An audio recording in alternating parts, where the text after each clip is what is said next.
Johannan Law Podcast. You get the information you need in terms you can understand and act upon.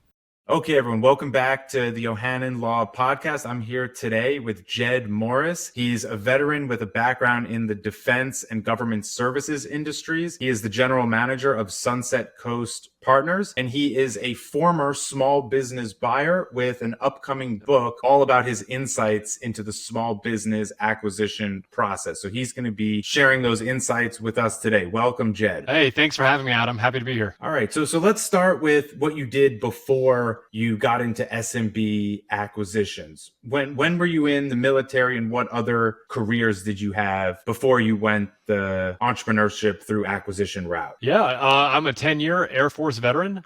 Served from 08 to 2019, January 2019, mostly in financial management, also in acquisitions, did a couple deployments.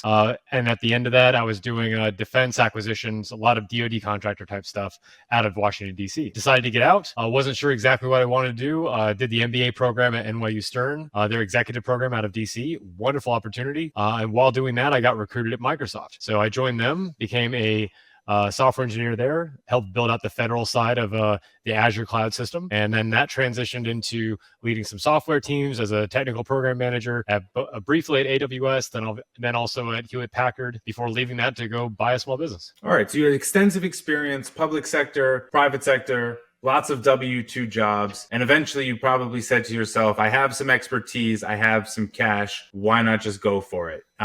So what was that like when you made that transition from private sector into ETA? I think, like a lot of people that I speak to, there's not one moment. It's a gradual burn. Like, I had discovered entrepreneurship through acquisition, the opportunity to buy a small business, while wrapping up my MBA at NYU. But this was before, buying a business was popular online. And so there weren't a lot of resources to find. And so I basically had to kind of learn on my own. And so I spent the several years that I was in big tech kind of learning on my own, figuring out, the process of being a self-funded searcher, and then figuring out like what my buy box was going to be, then starting to search on my own on the part-time. Okay, that's a very common path that I hear from a lot of people, regardless of whether they're doing entrepreneurship through acquisition or just starting up. There's often a long period when they're doing their W-2 job and they're planning and they're thinking about it, and they're thinking about that buy box, which means the type of business they might actually buy or start. So during the planning process, what were the sort of things that you were going over in your head? What sort of ideas did you backtrack on or develop before you actually went for it? Well, I mean, like a lot of people, I read the HBR guide to buying a small business. And inside the guide, there's the stereotypical, check boxes that you're looking for like the perfect small business. I realized relatively early on that the perfect business does not exist. And so I should not expect to find something that checks all of those boxes. So the next best step was identifying one, maybe two boxes that were things that I could live without. And not just that, but things where I felt like if they did not exist in a target, that I'd be uniquely qualified to try to, create value and turn around. And so that's how I approached it. The areas that I was looking at that I felt like I could take a little bit more risk was in key owner risk, which was one because I felt like it's a risk that's hard to get away from anywhere in the SBA space. The key owner is pretty much prevalent everywhere. But I also felt like, I'm pretty good at building systems. I'm used to like my time in the Air Force, transitioning from duty station to duty station, learning new things, picking up and then replacing people as they leave. I was like, that felt like something I could do. And then beyond that, I wasn't really stuck on recurring revenue. I also felt like as long as the project pipeline was strong, I understood that was something that, could be valuable as well. So I feel like that's the advice I give people now too. I'm like, look, you're not going to find something perfect. So instead of wasting time finding perfect, find a couple of areas that are maybe areas of weakness that you feel uniquely qualified to be able to step in and solve. So when you felt that you were qualified to solve the key owner weakness, what were the sort of functions in particular that the key owners were doing that you felt, what parts of the business process? Was it the provision of the services themselves, the business development? Where did you see that what made them key owners? Well, the answer is kind of all of the above. In a lot of small businesses, 5 million in revenue and under, the owner wears multiple hats. They're the lead salesman, if not the only salesman. They usually handle most of the back end of the business, maybe with one, maybe two admin support people. And then, there's not a whole lot of marketing to speak of. And so there's a lot of hats that they're running, and then they're usually running like an operations team of some kind, right? So the idea is like you have to be able to step in and replace the things that they're doing and also make them better, which means that it's a lot of implementation of systems, especially on the back end. So does it mean bringing in a CRM? Does it mean, building out a marketing funnel, building out a sales funnel, doing digital advertising? Bookkeeping and counting are one that's usually like one of those hats that the owner's wearing. And a lot of times maybe the owner's spouse is wearing that hat in an unpaid role. So these are the kind of things where I felt like, I could step in, figure out how to basically build a business on the back end, if that makes sense. Because I felt like, a lot of these small businesses, they don't have a lot of those business functions in place. And then even if they did, they're typically antiquated and need to be replaced anyway. Okay, so I think you're distinguishing between two types of key owner functions, which is A, the back office stuff that they probably don't need to be doing. And those are the kind of things where a buyer can come in and make an improvement and say, you don't need to be doing the bookkeeping. You don't need to do all this admin stuff. And then you have the other kinds of things that there's a lot of benefit to have the key owner doing, such as the relationship management. And it's not something that can just be automated by hiring the right person to come in. You might actually need to fill those shoes. So when you were searching, were you planning to be like the operator and actually fill the same shoes as the owner? Yeah, exactly. And you're exactly right. You got the operations and kind of the technical side of it. And then you got the relationship management. And that is an area that's very hard to transfer. In order to make that work, you have to build a very good relationship with the seller. Because a lot of times the seller has, very specific relationships with vendors and clients and customers and people in the local community that they've had for 20, 30, maybe even 40 years. And so the idea that you're going to step in there as an unknown and replace them relatively quickly without the seller support is kind of impossible. So in my case, I knew that I wanted to step in and be that guy, so to speak. And I found a seller who was very amenable to that, somebody who had fantastic relationships, someone I could build a great relationship with, and someone that ended up being a partner. And so I think that was very important. So two things there. So you understood you were essentially buying a job and you were okay with that. You wanted that. And when you say that the seller was going to be like a partner, did you mean like a literal equity partner or like a partner in the transition? I mean both. And I tell people, I'm like, even if your seller has no equity and they're gone and after a 30-day transition, you have to understand that they're still a partner for a short-term amount of time. And that's vitally important during the transition. That's the most dangerous part of the whole transaction. So in my case, the seller stayed on with 19% ownership.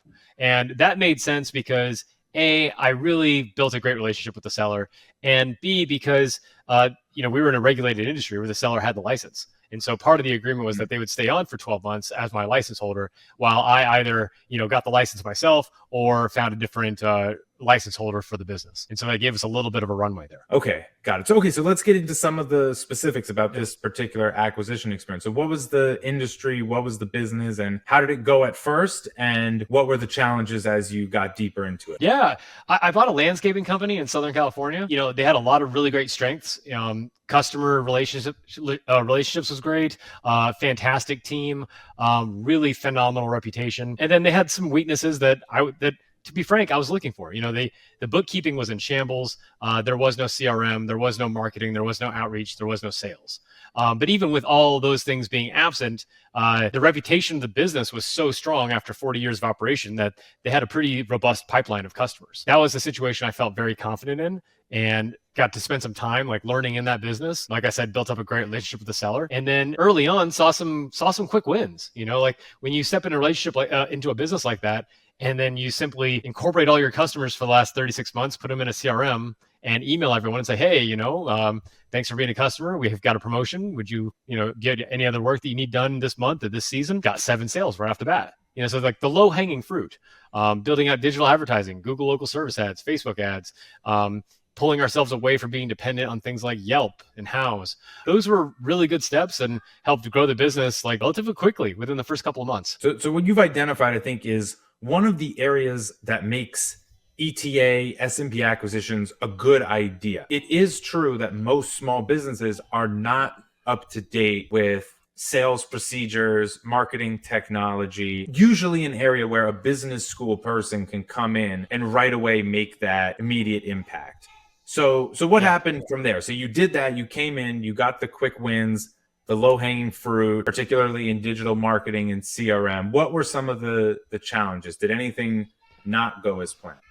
Yeah, I mean, there were a couple of key challenges. The first one being hubris on my part. I acted too quickly. So after I closed on the business, your reputation changes. You're no longer a searcher. You're no longer tire kicking. You're now a confirmed buyer. And when that happens, especially in a community that's relatively close knit and where people know each other in the same industry. There were about 4 or 5 other small businesses in the area in the same industry that all noticed and thought, hey, I'd like to be acquired too. A lot of those owners were people who they had all known each other for decades.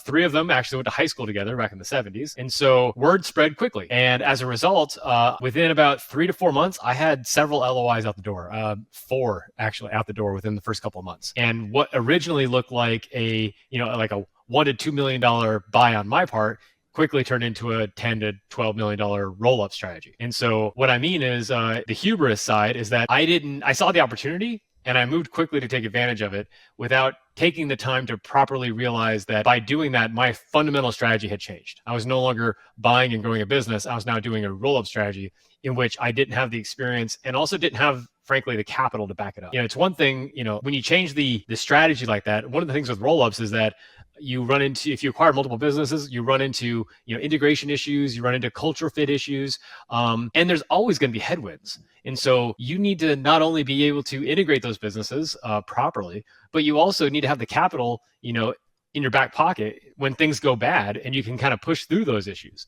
And I had neither of those, but I pushed forward anyway. And that's where ultimately the failure came from. Okay, so when you say capital issues, you had the capital to make the acquisitions, but it's really the investment capital that comes after that. Now, on paper, This sounds like a brilliant idea to combine. Everything sounds brilliant on paper, Adam. Yeah, I mean, this sounds like a dream come true. You have like a small market, 4 or 5 providers. They all knew each other anyway. You're basically going to have an absurd market position and an ability to cut expenses. Why isn't that what happened? So for the reasons I just dictated, I saw it and on paper, it looked amazing. And, I'm looking at buying between 2.5 and 3.5 times at multiples for every one of these businesses. And I understand in my brain, I was like, oh, multiple expansion, the team's going bigger, especially on the commercial landscaping side where customers are very sticky and growing organically is almost impossible. So you do have to acquire to expand that way.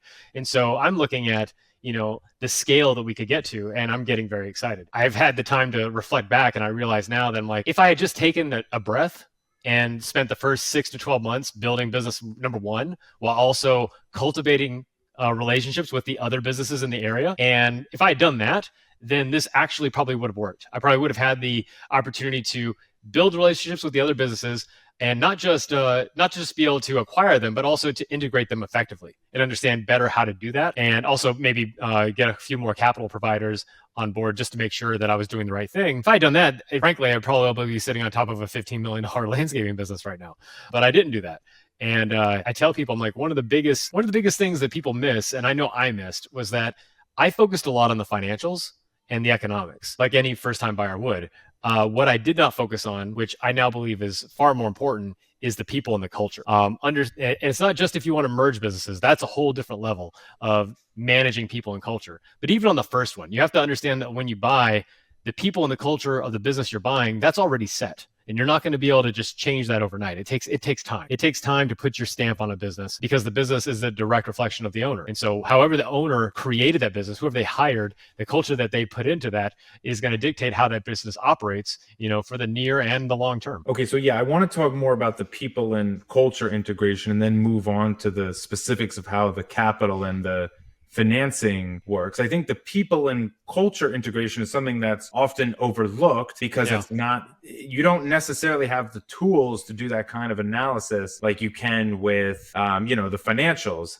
So what exactly, what needed to be integrated? Why couldn't, company B just integrate into the digital marketing CRM and just keep their culture? What was the problem? And didn't they know each other sort of already anyway, or they knew each other, but they were still very different? Yeah, so that's it. They know each other, but they're still very different. And it really keys back to the owner. The owner, however the owner is, that reflects on the business. That reflects on not just the types of people that they hire, but the types of strategies that they use for managing that team and operating that team. Everything from, is this a quote family environment where we work hard but we play hard, we're going to remember your birthday, there's going to be pizza, that kind of stuff, like there's regular holidays. Is that the environment, or is it an environment of top down, you're the employee, do what I say, kind of toxic, no days off, by the way, no holidays, no benefits, that kind of culture, both of which are easily prevalent when you're working in low wage blue collar businesses, right? Okay, so what I gathered was some of your acquisitions were buddy, warm family atmosphere. Others were a bit, rougher, straight to the point, blue collar kind of environment. And so in landscaping in particular, what does it look like to integrate those operations, and how does that affect the people on the ground who are actually doing the work? Well, I mean, just like any business, it affects everything. It affects whether or not your employees feel like they're committed to the business, or if they're just showing up for a paycheck. And when you're working, jobs and projects, if one or two people don't show up, that can really impact the amount of work you're getting done. And then you're also talking about you don't realize it, but landscaping is very labor intensive, very capital intensive, but it's also resource constrained. There's, we're already hurting for labor. And so even if you have, your blue collar workers, they're usually, once they get to the point where they're relatively skilled, they're not hurting to find a job. They can go to your competitor tomorrow. And so they tend to have a little bit more staying power. How you treat your employees is incredibly important. If you don't find a way to merge those two cultures together, then you're going to have a hard time. And I tell people, I'm like, look, even if you're only buying one business, you have to understand the culture ahead of time. You have to understand that however the owner of that business was is basically how they've molded that business to be around them. And you have to understand that you're not going to be able to change that quickly. So when you step in, you have to understand the kind of environment you're moving into, and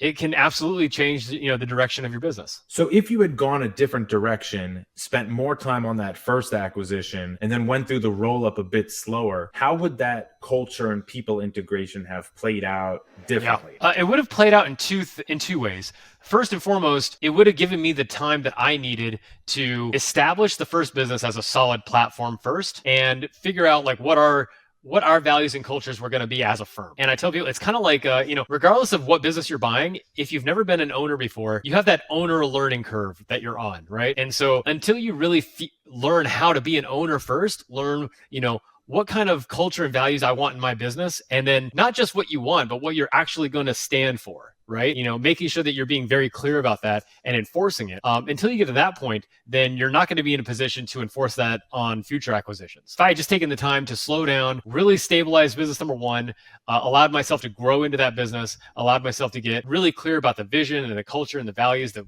we believe in, and then had a couple players on my side that I felt that were, true believers in that culture, then that would have allowed me to move into step two, which is building relationships with the other owners of those other companies, allowing, a more systematic approach to acquiring them, and then integrating their operations into ours, while also being very clear about the way that we do business and telling people, right up front, this is how we do business. This is how we operate. If you want to be a part of that, then there's a place for you, and we'd love to have you. And if not, then this is the end of the road. That's it. When you don't go that way, you find yourself not making the decisions you should as the owner. You find yourself compromising and keeping people who are not the right fit, because you didn't take the time to learn how to be an owner, learn how to operate the business, and get people in place, whether they're foremen or managers, who are on your side, so that you can actually move forward with purpose, and not feel like, I hear it all the time. I got to keep this salesman. I hate him. He's toxic, but he brings in 40% of the revenue, so we can't let him go. That is toxic. You can't have that, and if you're in a trade, especially a trade that's licensed, like plumbing or landscaping, if you've got a foreman who's been with you for 30 years, but they're not on the same page with you, and you don't have the experience, strength, and the wherewithal to say, hey, well, do I let this person go? How is that going to impact the team? How's it going to impact operations? If you're not at a place where you can let that person go, then you're not strong enough to expand. You have to have your stuff solidified first before you can move on and start incorporating future businesses. Okay, so with roll-up strategy, in order to do it right, you have to know who you're going to say no to. Yes. And you can't make that decision just on the merits of how good the business is. You have to understand the first platform very well. So some of those additional add-ons, some of them you might have just not done, And then maybe other ones, you would have said, this is how it's going to be. And there might be some ability to test whether they can transition into that or not. But it sounds like certainly when you go into roll-up strategy, you have to be willing to say no just based on a non-cultural fit. Yeah, and even beyond that, you have to have an end goal plan, right? Like you have to be able to draw out what your function tree, what your business operation tree looks like at the end. Like what does my organizational chart for a $20 million company look like? What do I want it to look like? And then even though I'm sitting at 2, what does 20 million look like? And then start, as you're acquiring and building, start filling in those gaps so that you know what your North Star is, you know how you're growing, and you're not just filling in the operational gaps, but you're also filling in the people gaps and the culture gaps, so you know who you can afford to bring in and who from the beginning that you don't want to have, right?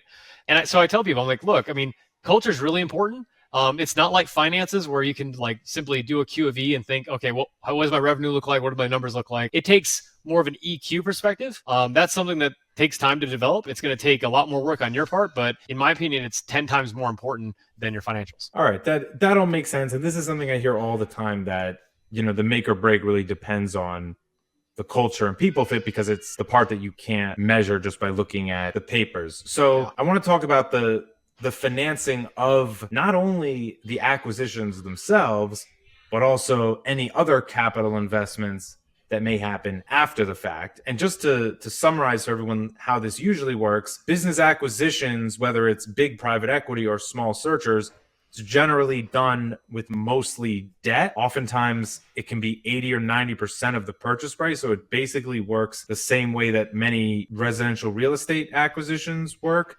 And on top of that, the remaining 10 or 20%, the equity portion, often that is also financed by outside people as well. And then the question of what the financing looks like for additional capital expenditures, that's often less clear. But how did you do it for your first acquisition and for the later ones? And what did it take to get that debt portion signed off on? Because, the banks, whether it's SBA or not, they're not going to cough up millions and millions of dollars unless they have their credibility. These are, these are tough institutions we're talking about. No, you're exactly right. And for a first-time buyer, the SBA is usually the only game in town. Like there are other options, but let's just be clear. If you're a first-time buyer and you've never owned a business and you don't currently own a business, and you don't have the capital to buy outright, getting a commercial loan is almost impossible. And so the SBA is the game. And so I came into it understanding that I was going to use the SBA to acquire, which of course brings the personal guarantee. I had raised several $100,000 from friends and family, people I served with in the Air Force, as well as some classmates from business school. And so I came with that. I came with some of my own money. And then I came prepared to, bring on the SBA. And before I dive into that too deeply, the way you explain the deal structure, that's exactly how it works. But I think the thing that gets lost is that people forget that these are leveraged buyouts, which on the face of them are the riskiest business transactions you can take. That's just what they are. If you're going to lever up a company 60, 70 to 90%, you're taking on an incredible amount of risk that I think most first-time buyers simply cannot appreciate. Yeah, so I totally get that. So the personal guarantee means if the company doesn't pay back what's owed, the individual pays back. So that's an incredible risk for any human to take under. And what the seller note means in this context, let me know if I'm misunderstanding, but there's a set amount of money that you're going to be paying. So the purchase price is a number that's agreed upon on the front end. And that structure is distinguished from more buyer favorable structures where the purchase price depends on how the business performs in the future, which is not favorable to the seller. And if you came with that kind of offer, I think most sellers would say no, even if there was a lot of upside. The whole point of selling is to have that guaranteed income. So when you're levered that highly, it might look good on paper, but there's no room for error. And that's the problem with small businesses. You might have a business that's on a great trajectory over, say, 3 years, 5 years. But if you just have a short period of downtime where things are not going well, that debt burden can make a huge issue. People who come from real estate often don't get that because although there definitely are swings in the real estate market, it's not quite as prevalent or unstable as in the S&B market. So what happened? How did that seller note, meaning the money you had to pay to the seller regardless of how the business did, what sort of burden did that put on your ability to operate the business effectively? It's functionally no different than the bank note. So I understood going into it what the capital requirement was going to be. The issue that I ran into, though, was that, like you said, like when you lever up 70, 80%, you don't anticipate that the headwinds don't have to be particularly very big to knock you off course. That's the truth. And just like any small business, we ran into headwinds. And when those headwinds came, they drained all of our working capital. It drained our ability to not grow, but just to be able to finance basic operations, right? You know, especially in landscaping where there are vehicles breaking every day, there are tools breaking every day. There's all kinds of expenses that have to happen. If you drain your working capital based on an unexpected headwind, now you're just scraping to get by, much less growing. And so it makes it really hard to dig out of a hole like that. And ultimately we got to a point where we were insolvent. And this is a story I see all the time. And you know, we talked already about this, but you know, I've met with over 25 different people who have bought a business and had that business fail in the last 5 years. And in a lot of those cases, it comes down to an overwhelming amount of debt burden because, you know, those headwinds do come in all shapes and sizes. And when they hit, it gives you very little wiggle room to adjust and to pivot. You know, it's very easy from the outside to say, oh, well, now we need to pivot our strategy. Now we need to refocus somewhere else. You can't do that if you don't have any money. So it ends up being a very lose-lose scenario where, you know, if you have one down year and your business drops 30, 40% in revenue, that will destroy your profitability. And all of a sudden you can no longer bear the debt burden of your loan. So yeah, I see these headwinds all the time with the small businesses that I work with. And what I notice is that almost always there's actually nothing wrong with the business. The business is on the right track long term. It's just a temporary issue. The only problem, cash.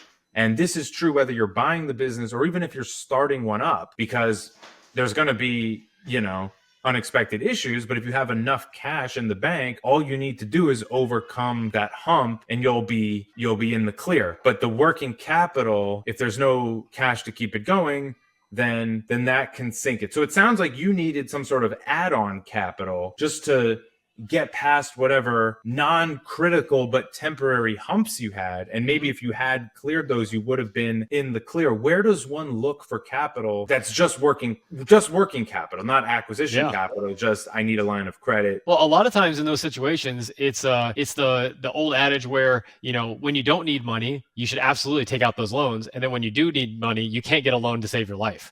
And that's exactly how it turns out. I tell people now, I'm like, look, if you're buying with the SBA, one, do yourself a favor and don't lever up as much as you could. You know, I'd much rather go at 65 to 70% as opposed to 90 and bring on other investors, because if the business fails, then you get zero anyway. So you might as well do everything you can to make that first acquisition a success. But beyond that, you're probably at your strongest point when you close on the business. That's when the bank likes you the most. That's when the investors like you the most. That's the point to make sure that you've got your SBA Express line of credit, that you're building out external lines of credit with other lenders, that you're doing everything you can to maximize your liquidity just so you can have it sitting there just in case, because you never know when those headwinds will come or when you might need that extra liquidity. Yeah, I think that's great advice. And it's something that big businesses follow pretty routinely. Like most big companies, when they're doing well, they lock in those big lines of credit. Yeah. And problem with asking for money when you need it is that people are going to extract terms that are not favorable to you. And that is true whether you're dealing with a debt investor or someone who recognizes that you're just facing a hump that you will get over.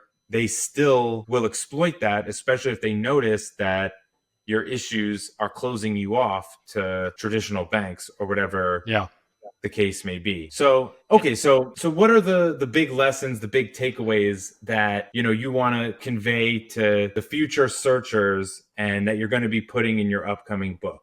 Yeah. Well, the big takeaways, you know, like I mentioned, at this point, I've talked to over 25 different people who have acquired a business in the last 5 years, and then that business has failed. And I've been able to, and again, this is not scientific because I only have 25 data points at this point. But the idea is that we're anonymizing these stories and putting them in the book so that first-time buyers can get an idea of the types of things that can go wrong. And there's been a couple key trends we've seen. In these cases, the number one reason why the business has failed is a misalignment with the seller. That's not always fraud, but a lot of times it is. So for instance, you know, things were not disclosed. pre-acquisition, or there was active misleading on the seller's part. Those types of situations absolutely happen, and in 65% of the cases that I've gone through, that's exactly what happens. And when that happens, the headwind right from the beginning, like on day one when you buy, is the fact that you discover that you bought something that is not actually what you thought it was, and then that puts you into a litigation situation with the seller. And that is always a lose, lose, lose for everybody involved. And so the very first lesson is always do business with people you can trust. Never do business with someone that you feel like you can't trust, ever. Because you can have, and you should have, all the legal protections in place. You need to make sure that the purchase agreement has your representations, your warranties, your non-compete clauses, all the things that you should have to protect yourself as a buyer. But you should also understand that as a first-time buyer, all that does is set a foundation for you to sue. That's all it does. And if you find yourself in a place where you have to enter into litigation, it takes a long time, it's very expensive, and in the meantime, you're stuck dealing with the aftermath of whatever you went into litigation for, in which case your business is probably going to fail in the process. Yeah, and I agree with that completely. The limitations of the legal documents, in practice, they limit the damage. So yeah, it would be much worse if you didn't have the ability to sue, but we have a justice system where there's a burden of proof on the person who's doing the suing. So if you're holding the cash and you're being sued, that's a much better situation to be in. And, that's for several reasons, but mainly the cost of litigation, and then just the time it takes to do litigation, and the disruptiveness of litigation, because it's like the person you're suing is also the person you're relying on and mainly help you with the transition. So if you're suing in an M&A context, you're probably in the red already, and it's mostly just about reducing reducing the damage. Now, obviously, we can go into all there's a better legal protections, worse legal protections, but the primary protection needs to be the ethics of the company. We have to understand that these are not publicly traded companies that are regulated by the SEC and being inspected. And there's a lot of fraud that goes on, and like what that looks like in practice, mostly it looks like cooking the financial statements are simply not accurate. And yes, that would be a breach of the representation, and you could pull money from the escrow or you can sue them directly. But, that has its issues that we just mentioned. And another thing I see a lot is, not with service businesses, but businesses that have inventory or equipment, it's just not what it says it is. And so you hire an accountant to do a quality of earnings, you look at the books, that covers certain things. But at the end of the day, like, is anyone really capable of going into this company's inventory and actually like confirming everything within a short period of time? Because there's a lot of things that until you've been there for a while. So it's just not possible to discover certain things without being in the business and being in it for a certain period of time. Now, a lot of these small businesses are not levered up, which allows them to sort of run on fumes for a longer period of time. So you might have a business that's doing these unethical practices, and they will be able to keep doing that, not forever, but maybe for a long 5 time. years. Yeah, for a long time. Levered businesses do not get away with fraud for long periods of time. So that, and if a business isn't really making money, if the owner doesn't need money, then no need to shut it down. So that's what I see a lot. And that's one area where, I don't have the answers for how you evaluate the ethics of people and people you trust, but that's an area where I see a lot of issues. And it's important to remember that the players in the game, like the business brokers or the lawyers, like, we're getting paid regardless. And, even if we want to help identify the bad actors, what do we know about identifying the bad actors? How are we going to do that? So, I tell first-time buyers, it's a practice of EQ. It comes down to you. You're ultimately responsible for anything you sign. And with that in mind, you need to put in the time and effort to really feel out the other person on the other side of the table. Do you get the intention that they're being forthright with you, that they're being honest with you, that, maybe their records aren't perfect, maybe they're a little rougher on the edges, but are they fundamentally a good person? That's what you're trying to assess. Because if that's the case, and that should be expected, nobody's perfect, right? But if that's the case, then that's someone you can work with, because although there may be skeletons in the closet, you have to know whether or not those skeletons are going to be fatal. And the only way you'll never really know that, but you're trying to mitigate the risk. And so by going into business with somebody that you fundamentally believe is probably a good person, that really does mitigate the majority of the risk. On the flip side of that is, if you're dealing with somebody and you just get a bad feeling, it just something about them just comes across wrong. If you reach out to their vendors, their customers, other people in the community who know them, and they're like, well, I don't really like that guy. I don't really like that lady. I feel like they're kind of sketchy. But you have to understand that, these types of people, if they have screwed other people, they're probably going to screw you too. They can't. That's who they are. And so, I tell people, it's the adage of like, look, if your partner cheated on their spouse, they're probably going to cheat on you. You have to understand who you're going into business with. And that is an incredible amount of risk that you're taking on. And like you said earlier about, businesses that are levered versus unlevered, that directly feeds into issue number 2, which is cash and conversion cycle, which is the number 2 biggest risk of these businesses that go under, is when the buyer doesn't fundamentally understand the cash conversion cycle. The amount of time it takes from when you make a sale to where that money becomes an accounts receivable, where you get the cash, it comes in the business, until ultimately it's paid out to a vendor or taken out as a distribution. What is the total amount of time in that conversion cycle? How fast does money move through your business? How long do you get to hold on to it? What does that look like for your working capital? Because, like you said, there's a few key things that we miss as first-time buyers. Is it doesn't matter how many accounts receivable you have until that money's turned into actual physical cash. Doesn't matter. You run out of money, you're out of business. And then the second thing is that when you're looking at a business and you're looking at SDE, seller's discretionary earnings, or you're looking at EBITDA, and it's a family-owned business that has been running without debt for a while, you have to understand right from the beginning that 45% of that money, that SDE, is gone immediately with your loan. That's your leveraged buyout. And so when you fall in hard times, it's absolutely going to kill your cash. Unlike the previous owner who, if they fall in hard times, maybe they just shut down for a couple of days. It's not a big deal. They're not losing money, they're not making money, but they'll survive. But for you, every single day you shut down, you're losing money and losing it hand over fist, most likely. This is the number 1 reason why any small business goes out of business, but understanding your cash conversion cycle is absolutely key. Sort of the opposite issue, which is getting at the ethics of the buyer. So many of the good sellers, because they're good, they're going to want their buyer to be good because they want someone to look after their legacy, their stakeholders, that's the customers, the employees, the community. And this is actually an area where the independent buyers can have a bit of an advantage in a competitive environment where there's people with bigger pockets and more access to capital who can offer more money. But if you can come in with the right credibility, that's not going to scare the seller into thinking that you're going to destroy the business and screw the stakeholders, you can get in at a nice price. So the sellers, that you're the right person to preserve their legacy. I think it really comes down to demonstrating that you're a qualified buyer. And by that, I mean, step 1 is showing that you have the capital to make the transaction happen, which means that you don't need to have a ton of money, but you do need to have $50,000, $100,000, some sort of liquidity to show that you can move forward with the transaction, that you can qualify for your debt that you're bringing on, and that you've got relationships with outside investors that can bring additional capital if that's needed. So you're absolutely right when it comes to the individual buyers.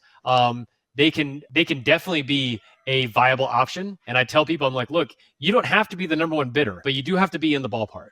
A seller who likes you and believes that you're the right person to carry on their legacy. A lot of times they'll take a couple $100,000 haircut because they like you, and they'll want to go with you over a higher priced PE or family office. But they're not going to take $1 million haircut. So you do have to be in the ballpark. So that's step 1. Be a qualified buyer. But then step 2, once that just gets you in the room. Step 2, it's all EQ. It is you building a relationship with the seller. That's everything. People do business with people that they like. And so you have to be likable. You have to understand that for the seller, it's emotional. It's like owning a home, but times 10. It's not just to the numbers and the dollars and the cents for them. It's you're taking an opportunity to buy something that has sustained their family for decades, that has, put food on the table, sent their kids to college, that has taken care of them, and then ultimately will be their retirement, and has built a decades-long legacy in the community. So you have to be able to empathize with what they've been through and what they're currently going through, because a lot of times a sale is it's a separation, it's a loss. And so you have to be able to empathize with the owner. You have to be able to understand what they've gone through to get them to the point that they're at. And you have to, legitimately be ready and willing to take the next step and take that business into the next the next phase of life while carrying on that legacy. If you can demonstrate that, and you can bring the financial impact to be in the ballpark, then you've got a great opportunity. All right, awesome. I'm looking forward to the book. So you can find either of us on LinkedIn, and we'll see you next time.